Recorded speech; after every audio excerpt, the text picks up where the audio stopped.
Madam First Ladies, honorable guests, women leaders, ladies and gentlemen, good morning and welcome to the International Leadership Conference 2020 IC. This special session, the International Association of the First Ladies for Peace, is sponsored by the co-founder of the Universal Peace Federation, Dr. Hadjan Moon. It is organized by the International Summit Council for Peace in partnership with the Women's Federation for World Peace. My name is Melissa Kogay, a national TV news presenter from Côte d'Ivoire. It is with great honor and pleasure that I will be your moderator on the topic, Perspectives from First Ladies and Women Leaders.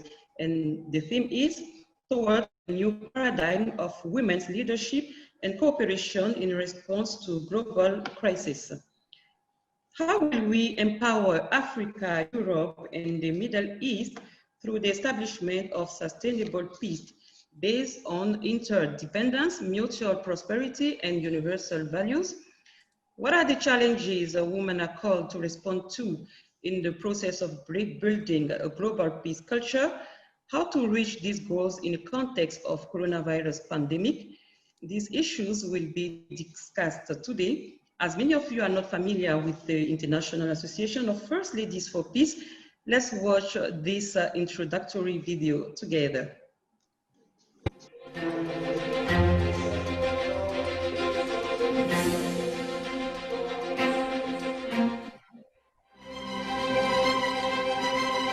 One year after its creation, the first General Assembly of the ISPC took place at the 2020 World Summit and had for theme the realization of an ideal world of peace centered on coexistent mutual prosperity and universal values. It brought together nearly 7,000 high-ranking personalities from 171 countries, including 120 former and current heads of state and government. The former Secretary General of the United Nations, Mr. Ban Ki-moon, delivered the welcoming address. Several heads of state and government then highlighted the vision of the ISPC through speeches. I'd like to thank and extend my special gratitude to Dr. Hak Ja-han for hosting this summit and commend a long-standing commitment to peace and reconciliation. Por eso me permito felicitar a los fundadores de la UPF, porque están haciendo lo que otros solo hablan. The Mother of Peace encouraged participants to place God at the center of everything and called for the realization of peace in the world. 우리는 하늘 부모님 앞에 참 효자, 효녀, 충신이 되는 길을 가야 할 것입니다.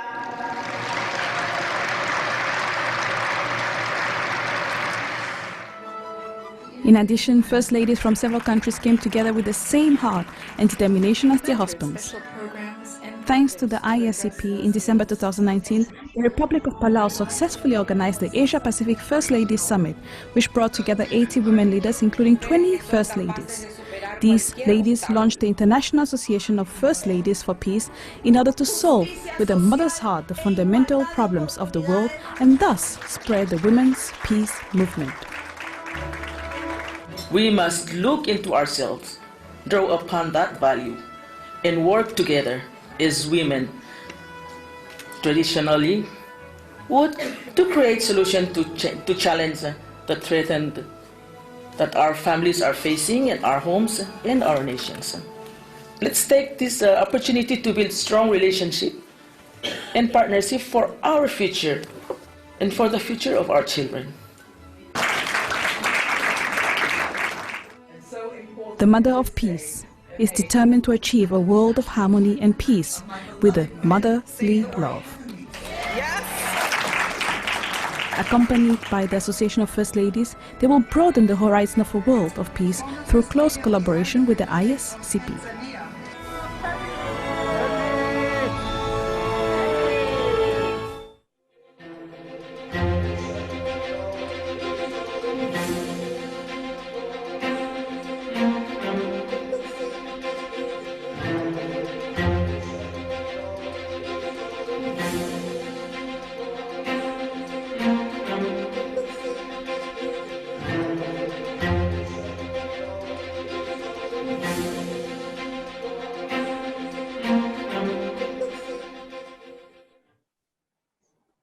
Now, thank you for watching that beautiful video. Now I'm going to invite Mrs. Caroline Henshin-Moser. Caroline Henshin-Moser is currently the Vice President of the NGO Committee on the Status of Women at the United Nations in Geneva. She is Vice President of Women's Federation for World Peace International, overseeing program development throughout the 22 national chapters in Europe. She is the director of the Women's Federation for World Peace International Office for United Relations globally and has led the advocacy team at the United Nations in Geneva for 26 years. She's the coordinator for Europe and Middle East for the International Association of First Ladies for Peace. Please let us welcome Mrs. Caroline, please, sorry, Henshin. Thank you. Thank you, Madam Gaye. Good morning, good afternoon, good evening. Thank you everyone for taking time to join this session. As you may know, this is the 6th session in a much more vast international leadership conference that is being held almost simultaneously in 3 mega regions around the world. So we could say we're spanning the whole globe. Already in our preparations, working closely with Africa, Middle East, Eurasia, and Europe, we have to say that we have already addressed many differences and successfully crossed many cultural bridges, even in the preparation for this event. So our theme today, the new paradigm of women's leadership and cooperation in response to global crisis, is a very important one. This event, hosted by the International Association of First Ladies for Peace, which is probably not known to most of you, is a new organization that is trying to design a new framework to innovatively address the needs of our families and communities, as well as designing new pathways for peace and cooperation at the highest levels, with at the same time an ear to the voices at the grassroots. This association, the International Association of First Ladies for Peace, is conceived by the co-founder of UPF, Dr. Hak Ja Han Moon, and moved forward since the ascension of her husband, Dr. Moon, in 2012. Yet we know that this particular association must hold a very special place among all those created for, we call Mother Moon affectionately. In that very critical and supportive role that she had towards her husband during his many decades of his mission as a spiritual and religious leader and peace leader, she understands well the value and the potential of that position, that supportive position, and how the wisdom gained and the heart of concern that is developed from that particular sort of position can be a paradigm of new leadership and attraction for other women leaders and civil society. I had the honor and pleasure to attend the first International Association of First Ladies for Peace event, which you have just seen on the video, hosted by the First Lady of Palau, Mrs. Debbie Rumengasau. Palau is a very, I would say, lovely yet fragile island grouping in the South Pacific. I was struck by what Madame Rumengasau has been able to do from her position as First Lady, and to be stimulated by other women in similar positions in her region. The First Lady of Palau uses her influence, her mind, her heart, and her time to promote an awareness about the delicate environmental issues in her region. She works closely with youth training and engaging them in projects related to the environment. The First Ladies in the region work together and learn from each other. Her island is felt truly like her home. Ownership, responsibility, and love in action. When you first land in Palau, you need to sign a pledge before even being able to leave the airport, promising that while during your visit, you will respect the environment, and signing this. First-time visitors may be surprised, but surely the memory remains long in the minds and the hearts of those who have visited. She was recently even invited to the World Economic Forum to speak about these innovative best practice projects. This is the vision of the International Association of First Ladies for Peace, creating a network of solidarity at the highest levels that can influence decision-making and attitudes as a new paradigm for peace culture that connects the local grassroots initiatives to the broadest definition of global peace and human development. I know, as director of the offices of the Women's Federation for World Peace at the United Nations and director of our internship programs in Geneva, how much our youth are longing to make this kind of impact in their lives, to have that sense of impacting at that level. And we too, are we not longing to provide them with that opportunity? So thank you very much. Thank you very much, Mrs. Caroline Henshin, for your brilliant speech. Now is the time to introduce to you our very esteemed guest speaker, Dr. Julia Moon. She's the president of the Women's Federation for World Peace International. Dr. Julia Moon has been serving as Director General of the Universal Ballet since 1996. She's the Vice Chairwoman of the Sanhak Educational Foundation, responsible for the administration of Sanhwa Arts Middle and High Schools, as well as 5 other schools in Seoul. She is co-artistic director of the Kirov Academy of Ballet of Washington, D.C., and of Universal Ballet Academy in Seoul. Please let us welcome together Dr. Julia Moon. Welcome everyone to the IAFLP session of this virtual International Leaders Conference. It is a great honor and pleasure to be here with all of you today, members of the prestigious panel, including current and former First Ladies, prominent women leaders, as well as many friends and colleagues from the European, Middle East, and African regions. Women's Federation for World Peace International and I are truly honored to be working together with Universal Peace Federation to develop the International Association of First Ladies for Peace. The founders of UPF and WFWP, Reverend Dr. Sam-Myung Moon and Dr. Hak Ja-han Moon, who many affectionately call Father and Mother Moon, worked together for 50 years with the single-minded purpose of building a world of lasting peace. This year of 2020 marks the 100th anniversary of the birth of Father Moon, as well as the 8th anniversary of his passing. Though it was a deeply sad day in 2012 when he passed away, it was also a time of personal commitment for Mother Moon. Since his passing, Mother Moon has unflinchingly shouldered the burden of bringing to fruition all the seeds that were planted with her husband as they established organizations in every field of human endeavor. As part of the International Summit Council for Peace, this IAFLP session builds on the successes of the event held in Palau, as well as the world-level inauguration in South Korea earlier this year.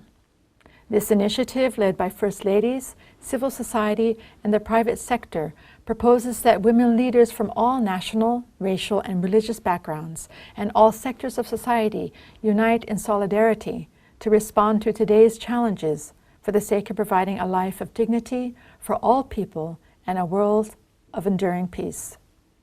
We are now experiencing and living in a time of global crisis due to the COVID-19 pandemic. The coronavirus is teaching us that we are not separate from each other. Never before has it been more evident and clear that interdependence, mutual prosperity, and universal values, as articulated in the founding vision of Universal Peace Federation, are no longer a choice, but the only way forward if we want to overcome this pandemic and the many threats that we, as a human race, face today. Recently, the horrific explosion in Lebanon, due to negligence, caused untold damage to people, their homes, and livelihoods.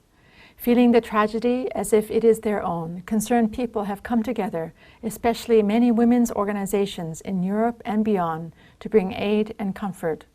In Belarus, due to political unrest and the call for fair elections, women have taken to the streets courageously and peacefully protesting with such events as the chain of repentance, asking governments to forgive.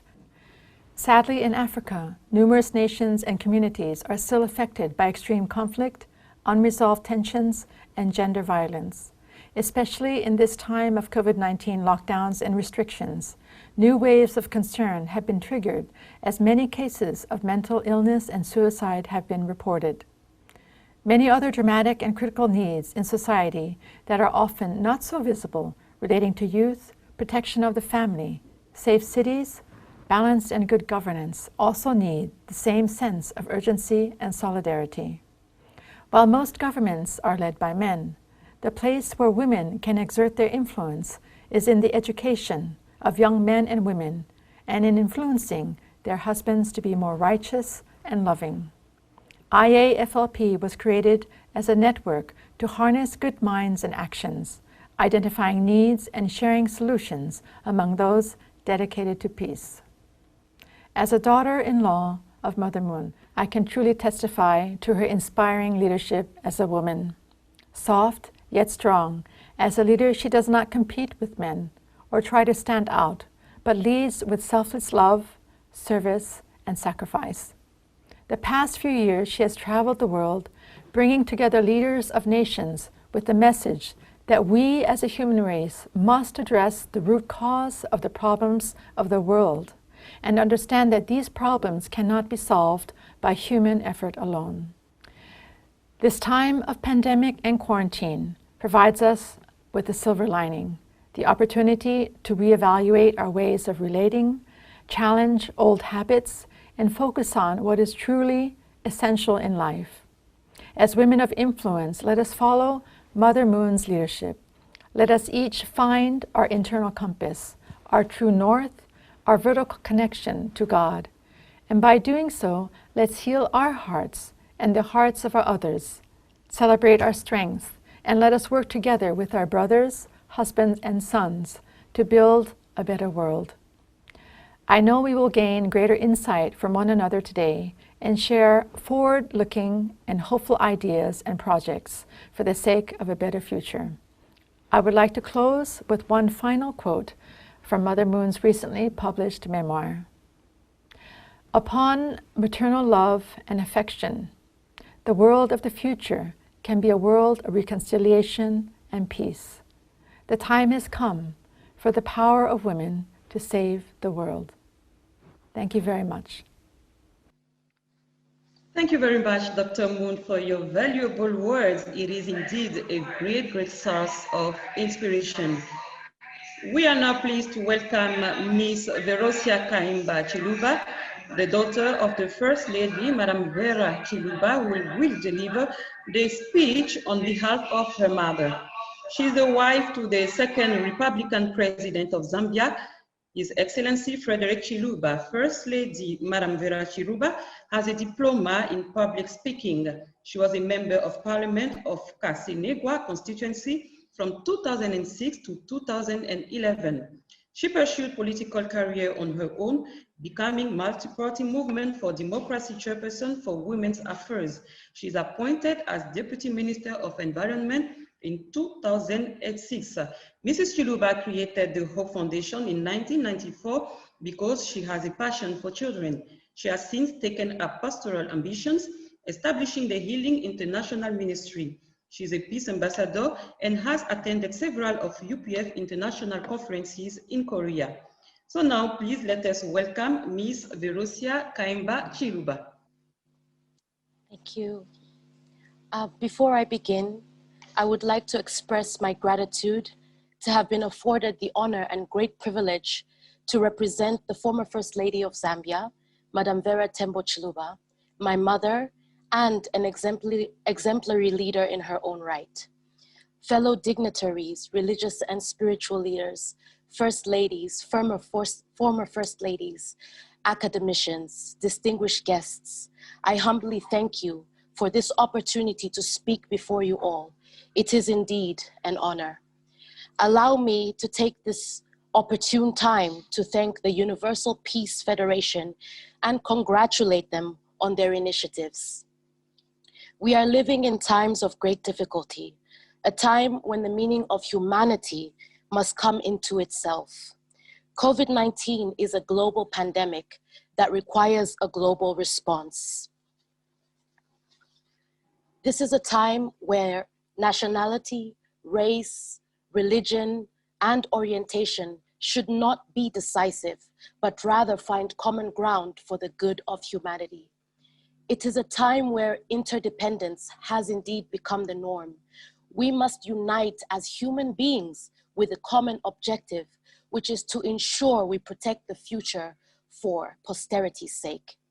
It is not an impossible task, but rather an opportunity to fulfill our purpose. There must be a shift. The narrative must begin to change, and the change begins with us. It is time for women, especially those of us who have been blessed to hold positions of influence, to embrace our roles and to use them to become the voice for the voiceless. And by joining together, our voices will resonate. However, our voices must be complemented by meaningful action. People want leaders who lead by example. It is not enough that we continue with the same old rhetoric, but it's time we rolled up our sleeves and really engaged with our respective communities. We must begin to move away also from looking at women in a traditional role, simply at home, cooking and cleaning. Though the lockdown caused by the pandemic has put women back at home, they have been a powerful force. They have shown their resilience by holding down their families together. Whilst working, they have also become teachers, and they have still found time to engage with their communities. A great example is in South Africa, where women are sewing masks and taking the masks into rural areas where people are unable to access them. And their bravery is driven by a purpose, which is to keep their communities alive. Another great example of women in leadership is Germany's Angela Merkel, New Zealand's Jacinda Ardern, and even Denmark's Mette Frederiksen. The Center for Economic Policy Research has shown that countries run and governed by women have systematically and strategically dealt with the COVID-19 pandemic more effectively. Let me stress that I do not bring this up in order to be contentious, but rather to highlight that given an opportunity, women have proven that they will rise to the occasion. What appears to be a crisis now is clearly to me an opportunity to forge sustainable and meaningful partnerships which will drive our economies and countries forward. Thus, a paradigm shift must come into effect. There should be a more accelerated drive towards empowering women into participating with societal initiatives. Gone are the days when it was a man's world. Times are changing, but these changes should not be for the opportune few, but rather an all-encompassing effort. Women are great achievers and multitaskers. Women, I believe, should therefore be at the forefront and side by side our male counterparts in all initiatives towards change. Given the opportunity, there is no doubt that we will rise as a phoenix to great and unexpected heights. I thank you once again. Thank you very much, Ms. Verosia Kaimba-Chiluba, for your heartfelt delivery of your mother's wonderful and inspiring speech. It is now time to welcome the next speaker, Senator Driss Senda, advisor to the President of the Republic of Congo. He was the editor-in-chief of the magazine African Geopolitics. Driss Senda is a doctoral student in organizational leadership and international development. Senator Driss Senda is the founder and director of publication of the African Geostrategy since 2019. The former Secretary General of the African Union and former Prime Minister of Togo, Edem Kodjo, had a very great influence on him and shaped him to the Pan-Africanism for which he has become a great apostle. He works toward the Federation of the United States of Africa. Senator Drisenda is currently the chairman of the Universal Peace Federation in Congo and is a commander in the Congolese Order of Merit. So please let us welcome him. Monsieur le sénateur, vous avez la parole. Je voulais donc remercier. I wish to express my gratitude to the team which is leading this panel.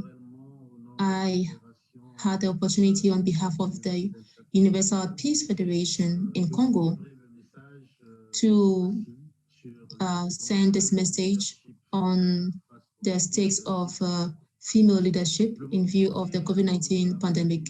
Due to the COVID-19 pandemic, the world has known significant shocks which have deeply changed our mode of life, but also economy at the national and global level, and also it has also affected our rights with the creation of a new state which is called a state of health emergency. This new mode of life restricts some of our freedoms. So what is the role of women in this new landscape? Is the crisis leading to questioning of our way of life? Has it shaken the sharing of competences, roles, relations between men and women? We cannot surely answer in an exhaustive manner to all these questions, but at least we'll be able to highlight efforts of women whose leadership is leading to changing practices which have become obsolete in view of the crisis which our world is facing. In terms of the organization of our societies, the COVID-19 health crisis is one that we are going through, and it is not a one-off case for health reasons, since many sectors have been affected. In view of this, and given the proportions of the illness, the new mode of life, which is based on human solidarity, must become instructive, because it is true that nothing will remain the same as before. The world has been led towards total oral, but also towards a system of management which involves many new paradigms. Surely the current context calls on the role of women, who are the very pillars of our society within collective and deliberative organs, whose actions essentially are faced by a new reality, which is coronavirus. Coronavirus calls for quick decision-making to avoid that we just ignore it and come face-to-face with the challenges such as the United States is facing currently, with 143.190 deaths, 143,000 deaths linked to COVID-19. Victims of sexism due to the consequences of coronavirus, women must find in these circumstances an opportunity to affirm her identity. The exercise of our competences is linked to the evolution of our societies, and it is also linked to the crisis. Henceforth, women must keep an eye on some organs of the executive whose prerogatives have been extended to face the current crisis. During periods of lockdown, many countries were confronted with challenges of security, technology, and procedure, and they couldn't function as they used to. The first lessons of these recent months call upon us to highlight the place of women who are most often marginalized within institutions, so that we can make them stronger and more effective and help them to serve their populations. Of course, we need time to create the woman leader and also highlight her action within time, but her will to break the taboos of the past and to put in place new forms and new rules of procedure is in conformity with the participation of women to the decision-making process. In these circumstances, we need to hope that from now onwards and throughout the crisis, the executive would be able to give the place to women in decision-making places so that they can have the opportunity to highlight their roles and deal with the current challenges. Because the gravity of the situation or the health challenges we are facing or the urgency of the action cannot make us forget the role of the woman. On the contrary, we need to highlight women's roles even further. The COVID-19 pandemic constitutes a turning point in history. It is one of the most deadly and complex crises that the world has known. The world today has 15.2 million people who have tested positive, representing more than 623, and we have more than 623,000 people who have lost their lives, out of which 30,000 are from France and 143,000 for the United States. The participation of women is therefore crucial for building sustainable peace because no society can move forward, be it socially, politically, or economically, if the half of its population, which is made of women, is marginalized. Women should no longer be perceived as victims, but as active in terms of change. We therefore need to carry out rigorous academic research based on the facts so that we can impact and influence the process of rebuilding our world towards values of peace, which are shared. We therefore need to ensure that the voices of the most affected women or the women who are most affected by the COVID-19 crisis are integrated in the building of peace and peace processes. We need to benefit from the goodwill or political goodwill in terms of governance in many countries and do that to transform actions. The added value of women through intellectual, spiritual, and material means that she can deliver, but also the fact that she can offer a space of exchange and support to political decisions of the country.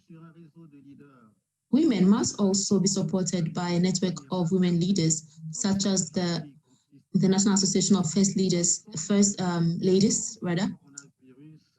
The objective is to preserve all lives against coronavirus and to resolve other situations which could undermine women's identity. The crisis has helped us to better understand the women's capacity to act. If we have to draw a lesson from all that, it is that in times of crisis, the important thing is not what we say, but what we do. Citizenship comes at its cost. Today, we have to work to deal with our economic issues due to the coronavirus. The coming months might be challenging, but the first challenge would be to rethink this new mode of life that we have found in this crisis period and to change that into an epiphenomenon, which we thought was unimaginable, COVID-19. It is now time for us to lay our eyes towards a new world or imagine a new world.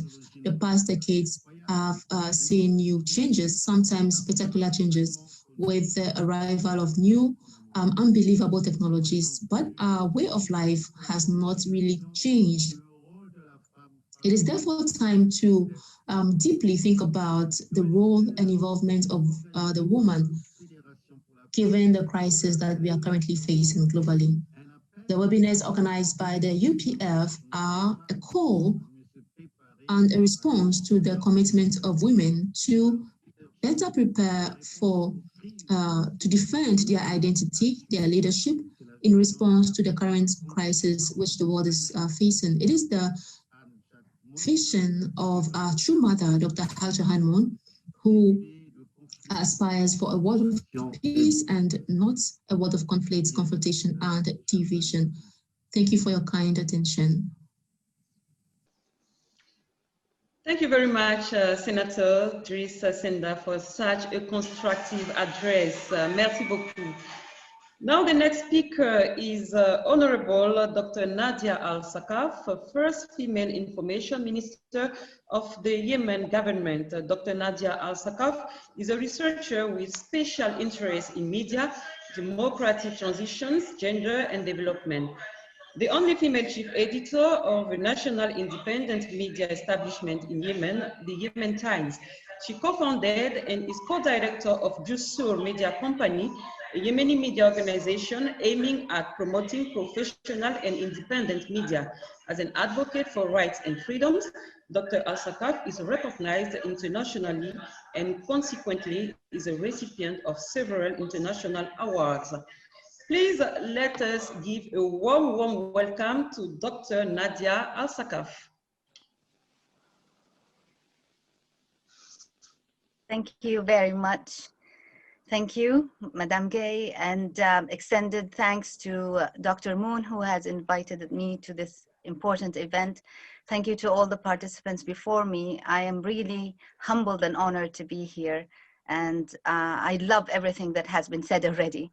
But let me start by sharing with you a riddle that I had heard recently. A father and son were in a car crash. The father died, and the son was rushed to the hospital. At the operating room, the surgeon said, "Stop, I can't operate on this child. He is my son." So how is that, do you think? The answer is that the surgeon was the child's mother. Maybe perhaps Olga here would have realized that, but for many of us, the first thing that came to our mind was that the surgeon is a man. When we hear the terms president, prime minister, surgeon, doctor, pilot, engineer, director, manager, and even boss, the way our social conscience is being modeled makes us indirectly assume that the person is a man. This is why, for example, we say Madam President, not just President, and so on. I love Arabic.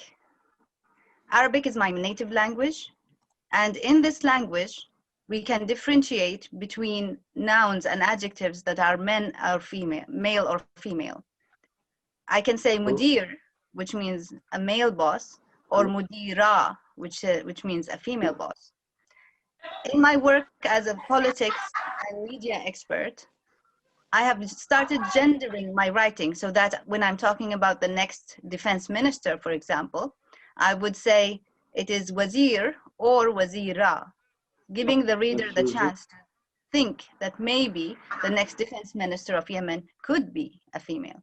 I'm now also learning Spanish, and I'm delighted to say that I found in this language the same differentiation of gender. And I think it is there also in other languages such as French. This is one form of gender differentiation that I want to keep and even highlight. And now I believe that we should transform our thinking as we transform our writing to give women the rightful position on the map. But women do not want to put themselves out there or ask to be promoted to top jobs. I hear this argument many times from both men and women, and it is true. We women do not say we will do something unless we know 110% that we can do it. We are perfectionists. And even then, we doubt ourselves. Many men just grab the opportunities and learn as they do them because they know that the only way to master something is actually by doing it. We should read a chapter from their book in terms of taking chances on ourselves. And we can do it. There is so much to be done in my country, Yemen, which is war-torn for more than 6 years. In my region, the Middle East, which has been troubled since 2011, or in the world in general, which is sitting on a climate, economic, health time bomb, to state a few. The United Nations coins decades in terms of priorities decided by member states and UN agencies. They say the decade to end poverty, the decade for indigenous people, the decade for education, the decade for water, the decade for the ecosystem, the decade for peace, and so on. In a few months, we start a new decade. How time flies. I think the next decade should be the decade for women in power, the decade to have women to be in charge. I promise you this, we will deliver. We will deliver on all these issues and more. The fabulous examples in this panel today is living proof to the amazing accomplishments women can achieve, always with the support of great men like our Honorable Senator Driss. Women get things done, and we do it nicely to the best of our abilities. I end my talk to you today with a call to action, a request. Join me in coining the new decade as the decade for women in power. The decade for women to become, you can fill in the blanks according to what you decide is needed. A time for women to become equal, a time for women to become bosses, a time for women to become heroes, a decade for women to become anything they want, and they will be good at it. 2021 to 2030 is the decade for women in power, a time for women to be. Thank you. Thank you, Dr. Nadia Al-Saka, for your inspiring speech. The next speaker is Dr. Olga Bogomolet, a former member of Ukrainian Parliament. Honorable Dr. Olga Bogomolet was the chairperson of the Parliamentary Healthcare Commission from 2014 to 2018. She was a candidate for the presidency in 2014. She was the personal physician of the former Ukrainian president and as well counselor to the president on humanitarian issues. Dr. Bogomolet is an honored doctor of Ukraine, the founder and chief doctor of the Institute of Dermatology and Cosmetology, with over 25 years of extensive professional research, clinical and teaching experience in dermato-oncology. Let us please welcome Honorable Dr. Bogomolet. Hello, my dear sisters and brothers from all over the world. I'm very happy and very proud to be together with you right now. We don't have boards anymore, and we can be much more powerful. Just a few words to introduce myself. I'm a citizen of my country, Ukraine, which is in war right now. I'm mother of 4 kids, 1 boy and 3 girls. I'm professor of medicine. I was also working for our military medicine on the front line, and I was running to become a president of my country. I did not win, but I did not give up, because I really trust that love and the kindness will become much more powerful than war and weapons. We have thousands of orphans in our country who lose their parents in war, who lose their fathers and mothers. We have thousands of widows who are crying every day because they don't have a goal, mission to live, what to live for. And I think very much that right now, the real time for women is coming. And of course, we have to change our world. How we should do that? The first is communication. And right now, we are trying to communicate, we are trying to find each other, to touch each other through the screen. Communication is first. Then we have to make plans. What can we do together? The next step is we have to do what we plan to. Then we achieve the results. Then we have to analyze the results and make conclusions and go forward, never stop. Because we have one motherland. This is our Earth. That's why we are sisters, because we have one planet and we have to stop to destroy this planet with wars, with all the ecological problems. And we all are sisters and brothers because we have one blood of human beings. And those who are right now online, we have also one common goal: to bring more peace, to bring more life, love to the whole planet. And I'm very thankful to Dr. Moon, and I was very happy to visit. I was almost all over the world. I met my sisters in Africa. I met my sisters and brothers in Arabic countries. I was in Korea. I had possibility to meet Mother Moon, and I'm very thankful and grateful to Dr. Moon to invite me to join this seminar, and also the Women's Federation for the World Peace. Every day we are becoming more and more powerful, and the COVID, which we are right now fighting all over together. I'm a doctor, I'm in the clinic right now working with my patients. This will this will make us much more stronger. Thank you very much for inviting me, and I will be very happy to meet all of you and to work with all of you. And Ukrainian country, Ukrainian women are very powerful, are very beautiful, are very, very good. So we will support everything what you will ask to do us, and also we will improve and we will do our own things to make our world better with more love, more trust, more kindness. So we will not have children who will die because they don't have what to eat. We will not have people who suffer because they don't have enough water. We will not have in future people who are dying because of weapons, because of war. And this is our common goal. And we are coming to this goal step by step. Thank you very much for your attention. Thank you very much, Dr. Bogomolet. Your speech was quite inspiring. Many thanks to our speakers. Now we're going to move on with the questions and answers session. I've got here one question for all the speakers. As concerns women for our countries and the world, in what way can we cooperate to face the global challenges of today? I repeat the question. As concerned women for our countries and the world, in what way can we cooperate to face the global challenges of today? How can we face the challenges of today as women? Mrs. Verosia, please. We're listening to you. Yes, first and foremost, I'd like to say that this is the first step. Just the fact that we are gathered here as women in power and in leadership, this is the first step in fighting and coming together to fight these global issues.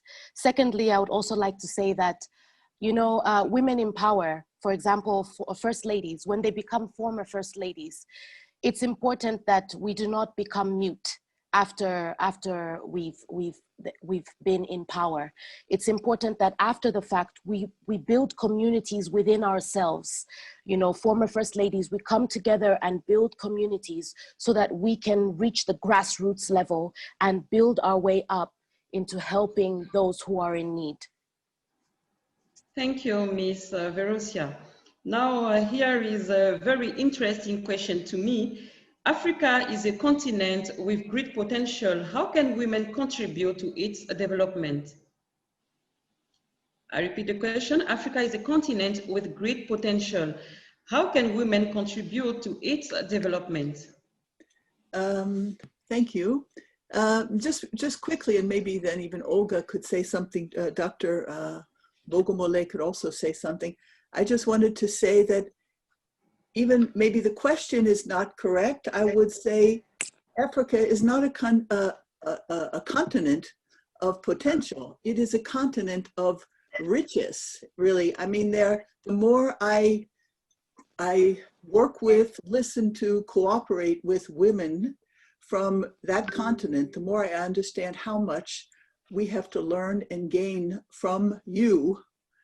You know, we in Europe have to gain from you in the most, especially in the most kind of internal and the kind of wisdom that I see. I'm working with women leaders from many African nations at the UN, and they are so powerful and they are so wise and strong. And so, and then maybe I would just add that I think maybe one of the best ways we can improve is by listening to each other, exactly what we're doing today. And I hope we can continue with a whole series of maybe starting webinars, eventually visits to one another's continents where we can really work together, design projects and future together.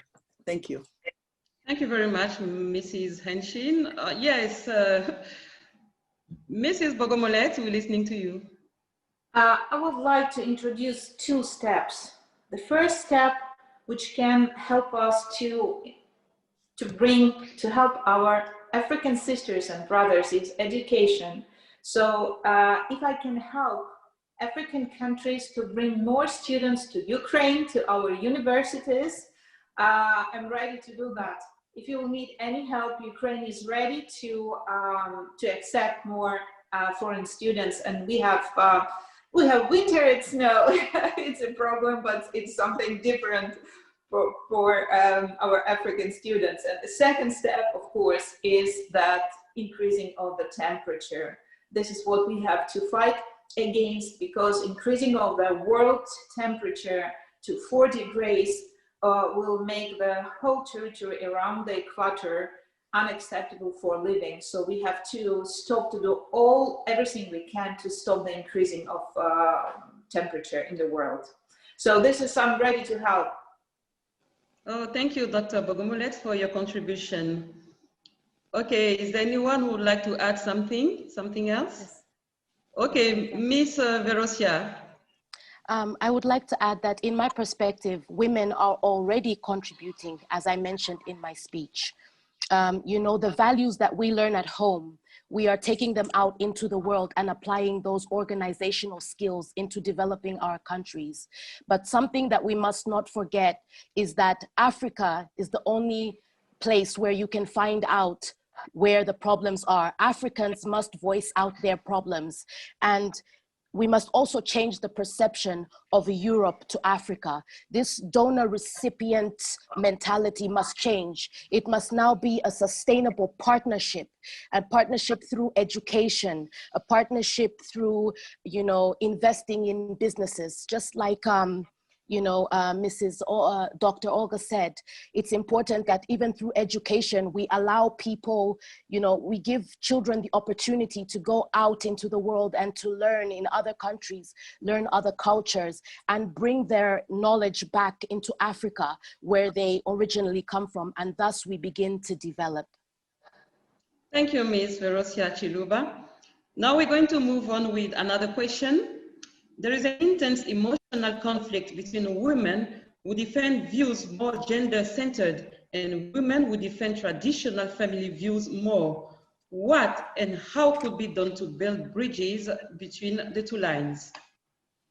I'm going to repeat the question. There is an intense emotional conflict between women who defend views more gender-centered and women who defend traditional family views more. What and how could be done to build bridges between the two lines? So is there a meeting point between those two types of women? Okay, Dr. Nadia Al-Sakaf, if you can unmute your microphone, thank you. We're listening to you. Very much, thank you. First of all, thank you to all the attendees for their amazing positive feedback. You guys are the wind beneath all our wings. And because of your energy and positive vibes, we are able to produce more and more.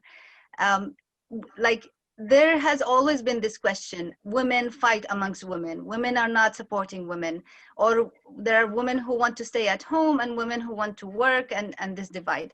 Now, I want to bring I want to correct the talk, the discussion. It's not about women and women. The issue of competition is they're human beings in general. It's also between men, and men have the different mentalities. There are men who prefer doing things in a traditional way, and there are modern men, and so on. So let's not just focus and say, okay, the women are fighting amongst each other and that's why they're not able to rise. No, I refuse to accept this. There are different points of view, and that does not mean that we cannot identify common grounds. All we have to do is create communication. This is what Olga was talking about. This is what everyone is talking about. We have to create communication, and we have to create common grounds, and we have to not make it personal. It's not an ego thing. Men and women are very compatible, and they can work together to make this world a better place. Also, women are more emotionally intelligent, and I say this because it's substantiated by facts and science. Women are able more to understand cues and mediate conflict and so on. This does not mean that men are not, but men are more driven, like they get things done, and this is science. I'm not making things up. That's why we complement each other. I want to also address another question that came through the questions, which was talking about the global and the local. And I think this is an amazing question, because in many times, because of the conflict, we cannot access the local, or the local cannot access the global because of disconnect. Some people say, oh, I don't have access, I cannot reach. How can I tell the world my story, or how can I be visible? Well, first of all, documentation. So communication as an answer, and documentation. Write, blog, tweet, write on Facebook, engage with people, attach yourself to influencers. In your local community, there will be somebody who's an influencer. Be part of their circle, and then they will take you to the next level. And it's not, I will benefit from him or her, it's a mutual win-win situation.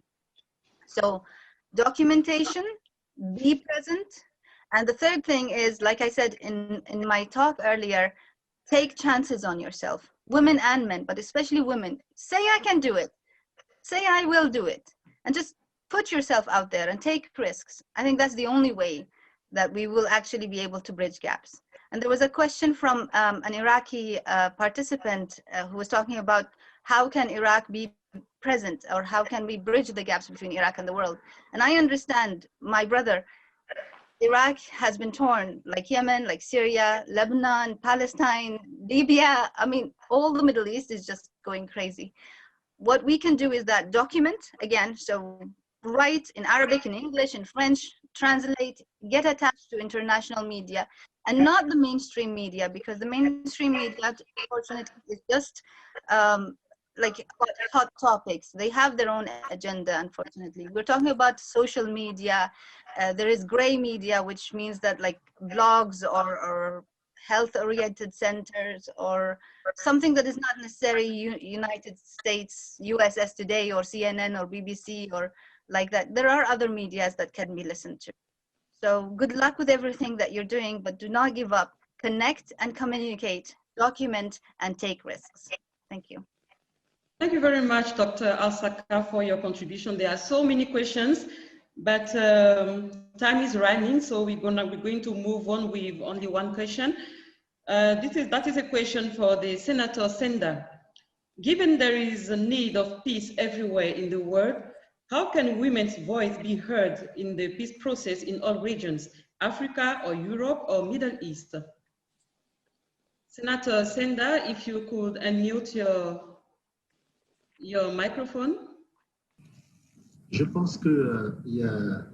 think that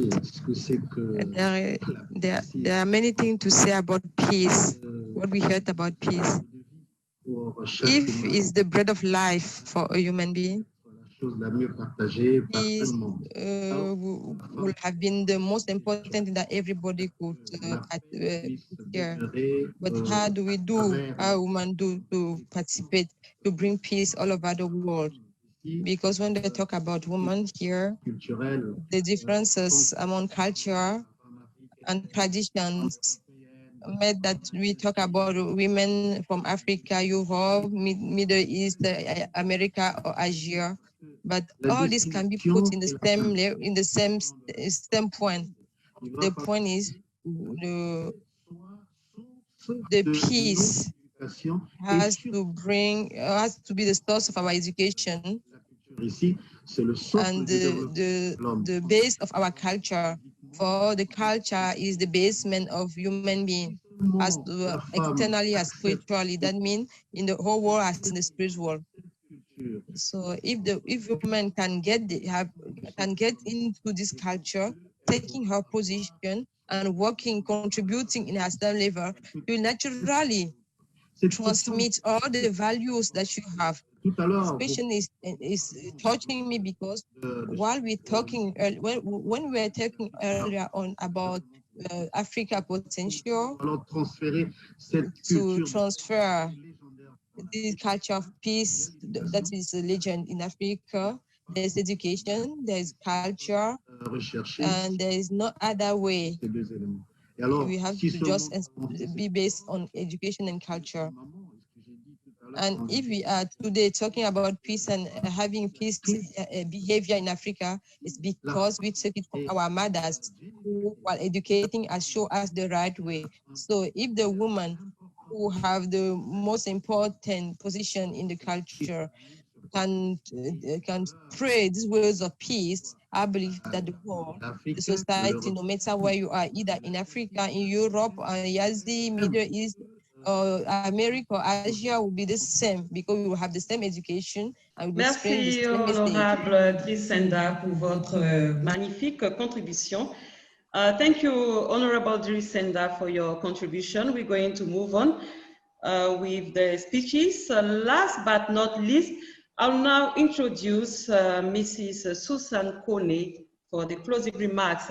And let us know that Mrs. Susan Kone is a Kenyan-born lady with a background of social work and community development. In 2010, she was appointed as the chairperson of the Women's Federation for World Peace Kenya chapter, and thereafter as the Women Federation for World Peace International Vice President for Africa. In 2012, the chapter received recognition from the founder, Dr. Hakjan Moon, and received an Excellence Award for service for peace activities and for initiating women's empowerment project. She's currently the International Association of First Ladies for Peace Coordinator in Africa. Let us welcome Mrs. Susan Kone. Distinguished ladies and gentlemen, it's nice to see you all. It's a beautiful day today where all the ladies are gathered in this very special program. And we are very grateful for the UPF International, UPF Africa, UPF Europe to facilitate this program, which is really very crucial, especially at this time when we are facing a global crisis.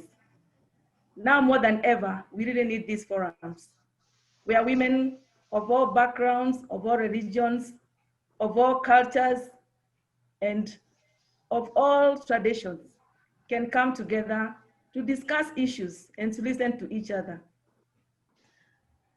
Women, especially in Africa, have been reliable pillars of peace in their families and in the community. And they're also agents of growth and development. And with her wisdom, the mother of peace, Dr. Hakjan Moon, created this forum, this association, so that we can all come together and have the contact, communicate, dialogue, and have affirmative action. This is why we are here. And this is a very important time when we call upon all women to come together, we hold hands and complement what our fathers, our brothers, our husbands are doing in the world, even in government, and we cooperate so that we can create an ideal world.